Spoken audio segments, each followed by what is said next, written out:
এনএমএমএসির 2024-এর স্যাট পরীক্ষাটার ভৌতবিজ্ঞান portion এবং জীবনবিজ্ঞান পোর্শনটা সম্ভাব্য উত্তরগুলো আমি বলে দিচ্ছি। পৃথিবী পৃষ্ঠে অবস্থিত একটি বস্তুকে পৃথিবী তার কেন্দ্রের দিকে 60 নিউটন বল দ্বারা আকর্ষণ করে। বস্তুটিকে চাঁদে নিয়ে গেলে সেই বস্তুটিকে তার কেন্দ্রের দিকে যে বলে আকর্ষণ করবে সেটি হলো, আমরা জানি যে চাঁদে কোনো বস্তুর ওজন হয়ে যায় 1/6 অংশ, 1/6 অংশ। তাহলে সেখানে বস্তুটার, তাহলে এখানে আমরা কি করব, 1/6 ইন্টু বলের যে মানটা সেটা দিয়ে গুণ করে দিচ্ছি, তাহলে আমরা পেয়ে যাচ্ছি 10 নিউটন। উত্তর হবে 10 নিউটন। 22 কোশ্চেন নাম্বারটা দেখো, একটি বস্তুর ভর 50 গ্রাম, বস্তু দ্বারা অপসারিত জলের ভর 40 গ্রাম হলে কি হবে? তাহলে বস্তুর ওজন যদি লিকুইডের ওজনের থেকে বেশি হয় সেক্ষেত্রে বস্তুটি অবশ্যই জলে ডুবে যাবে।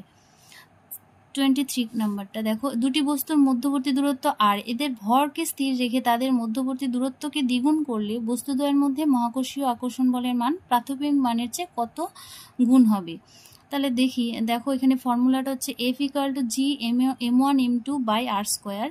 তাহলে যেহেতু বল হচ্ছে গিয়ে দূরত্বের বর্গের ব্যস্তানুপাতিক, তাহলে দূরত্ব যদি 2 হয় তাহলে সেক্ষেত্রে বর্গের ব্যস্তানুপাতিক মানে 1/4 হয়ে যাবে। উত্তর হবে 1/4 গুণ। 24 নাম্বার কোশ্চেনটা, দুটি বস্তু তাপীয় সাম্যে থাকলে তাদের ক্ষেত্রে কোনটি একই হবে? উত্তর হবে তাপমাত্রা।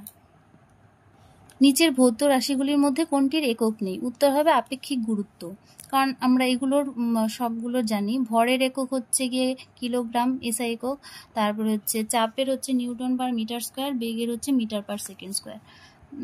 দেন হচ্ছে দেখো 26, নিচের কোন ক্ষেত্রে রাসায়নিক শক্তি তড়িৎ শক্তিতে রূপান্তরিত হয়? উত্তর হবে তড়িৎ কোষ। 1 গ্রাম বিশুদ্ধ জলের 1 ডিগ্রি সেন্টিগ্রেড উষ্ণতা বৃদ্ধি করতে প্রয়োজনীয় তাপ 1 ক্যালোরি। ক্যালোরির ডেফিনেশনেই তাই বলা আছে। বিশুদ্ধ জলে নুন মেশালে জলের স্ফুটনাঙ্ক কি হবে? পারবে। দেন 29 নাম্বার, একটি লোহার বলকে একটি তরলে নিমজ্জিত করা হলো। লোহার বলের উপর তরলটি যে ঊর্ধ্বমুখী বল প্রয়োগ করে তার মান নির্ভর করে তরলের গাঢ়ত্বের উপর নির্ভর করবে। স্বাভাবিক চাপে 0 ডিগ্রি সেন্টিগ্রেড উষ্ণতায় 1 গ্রাম বরফকে 80 ক্যালোরি তাপ প্রদান করা হলো। উৎপন্ন পদার্থটির নাম ও উষ্ণতা কি হবে? এটা আমরা জানি যে লিন তাপের যে ধারণা, সেখান থেকে বলা যাচ্ছে যে সেটা 80 ক্যালোরি তাপ দেওয়া হলে সেটা জলে পরিণত হবে একই উষ্ণতায়, মানে 0 ডিগ্রি সেন্টিগ্রেড উষ্ণতায়। উত্তর হবে জল, 0 ডিগ্রি সেন্টিগ্রেড উষ্ণতা। দেন 1000 গ্রাম ভরের একটি বস্তু 1 মিটার প্রতি সেকেন্ড ত্বরণ সহ সমত্বরণে গতিশীল হলে প্রযুক্ত বলের মান কত হবে? তাহলে এখানে কি দেওয়া আছে? ভরটা দেওয়া আছে, ভর হচ্ছে m, 1000 গ্রাম, তার মানে এটাকে আমরা লিখতে পারি 1 কেজি। দেন হচ্ছে আমরা দেখি অ্যাক্সেলারেশন, ত্বরণটা কত? ত্বরণ হচ্ছে 1 মিটার পার সেকেন্ড স্কোয়ার। তাহলে আমরা জানি F = m × a, তার মানে 1 × 1, তাহলে কত হবে উত্তর? 1 নিউটন, তার মানে অপশন বি। নিচের কোন জোড়টি পরস্পরের আইসোটোপ? তাহলে আমরা জানি হাইড্রোজেন, সংকেত একই কিন্তু ভর সংখ্যা আলাদা। পারমাণবিক সংখ্যা এক কিন্তু ভর সংখ্যা আলাদা হলে তাদের আইসোটোপ বলে, তাহলে আনসার হবে অপশন সি। মিথেন অণুতে উপস্থিত সমযোজী বন্ধনের সংখ্যা হলো 4টি, কারণ আমরা জানি মিথেনের সংখ্যা হচ্ছে CH4, প্রত্যেক 4টা কোভ্যালেন্ট বন্ড থাকে। পিভিসি মনোমার হলো, এর হচ্ছে মনোমারের নাম ভিনাইল ক্লোরাইড। দেন অ্যামোনিয়াম কার্বনেটের একটি অণুতে উপস্থিত পরমাণুর সংখ্যা হচ্ছে, দেখো অ্যামোনিয়াম কার্বনেটের সংকেত NH4 এখানে নাইট্রোজেন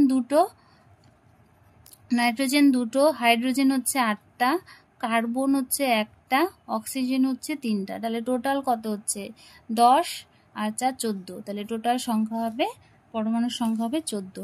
একটি ধাতব ক্লোরাইডের সংকেত MCl3, তাহলে ধাতুটির সালফেটের সংকেত কি হবে? তাহলে এখান থেকে বোঝা যাচ্ছে ধাতুর যে যোজ্যতা সেটা হবে 3, কারণ ক্লোরিনের যোজ্যতা হচ্ছে 1। তাহলে এখান থেকে আমরা বলতে পারছি, আবার এটাও জানি আমরা সালফেটের হচ্ছে যোজ্যতা 2, তাহলে সেখান থেকে আমরা এটা বলতে পারি যে অপশন সি হবে এটার উত্তরটা। দেন 37, লোহার চামচের উপর ইলেকট্রোপ্লেটিং করলে নিকেলের প্রলেপ দিতে অ্যানোড হিসেবে কি ব্যবহার করা উচিত? অ্যানোড হিসেবে যার প্রলেপ দিতে হয় সেটাই ব্যবহার করা উচিত, নিকেল দণ্ড। নিচের কোনটি জৈব হচ্ছে পচনশীল? তাহলে এটা তো জানি আমরা সেলুলোজ।